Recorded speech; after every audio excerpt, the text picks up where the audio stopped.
Hi friends, இந்த வாட்டி பார்த்தீங்கன்னா நான் ஒரு நல்ல மைல்டான கலர் கொண்டு வந்தேன். ஒரு நல்ல டிஃப்ரெண்ட்டாக இது பார்த்தீங்கன்னா கார்டனில் இந்த கலர் நீங்கள் புக் பண்ணிக்கலாம். பாருங்கள், ஒரு நல்லா நிறைய பேர் என்ன கேட்குறீங்க, எனக்கெல்லாம் ரொம்ப பிரைட்டாக வேண்டாம், கொஞ்சம் டார்க் கலரே கொடுங்க, நானும் நல்லா கார்டன் பேஸ் கொடுங்க சாரின்னா அவருக்காக தாங்க இந்த சாரி பாருங்கள். டெய்லி யூஸ்க்கு ஒரு நல்லா டிஃப்ரெண்ட்டான கார்டன் பேஸை இதோட பல்லு பாருங்க காமிக்க உங்களுக்கு. பல்லு பேஸ் பார்த்தீங்கன்னா ஒரு நல்லா டிஃப்ரெண்ட்டான கிடைக்கும் கார்டன் சாரி.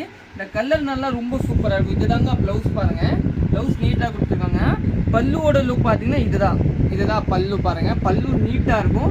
இந்த சாரி வந்து கட்டுறதுக்கு ரொம்ப அழகாக இருப்பீங்க பாருங்க. கட்டும்போது சூப்பரான சாரி பாருங்க. ஒரு நல்லா டிஃப்ரெண்டான சாரி நீங்கள் புக் பண்ணிக்கோங்க. இதை கட்டுறதுக்கு பாருங்க, கிரேப்னா உங்களுக்கு வந்து ஹீட்டாக வரும் இல்லையா, இது வந்து ஹீட்டு வராது, அப்படியே தான் இருக்கும். ஒரு நீட்டாக இருக்கும். ஒரு நல்ல டிஃப்ரெண்டான சாரி. இதை வந்து நீங்கள் எங்கேயாச்சும் வேலை கட்டுறதுக்கு, எங்கேயாச்சும் வெளியே சும்மா நம்ம மார்க்கெட் போகிறதுக்கு எல்லாம் அந்த மாதிரி கட்டுறதுக்கு எல்லாம் ரொம்ப ஈஸியாக நம்ம கட்டிக்கலாம். இதெல்லாம் சாரி ரொம்ப ஈஸி கட்டிக்கலாம். சாரி நல்லா டிஃப்ரெண்ட் இருக்கும். இதோட ரேட் பார்த்தீங்கன்னா 520 ரூபா. கார்டன் பேஸாக வரும். இதில் பார்த்தீங்கன்னா இந்த மல்டிபிள் எல்லாம் பீஸ் அவைலபிள் இருக்கும். நம்ம கட்டி நீங்கள் புக் பண்ணிக்கோங்க. தேங்க்யூ.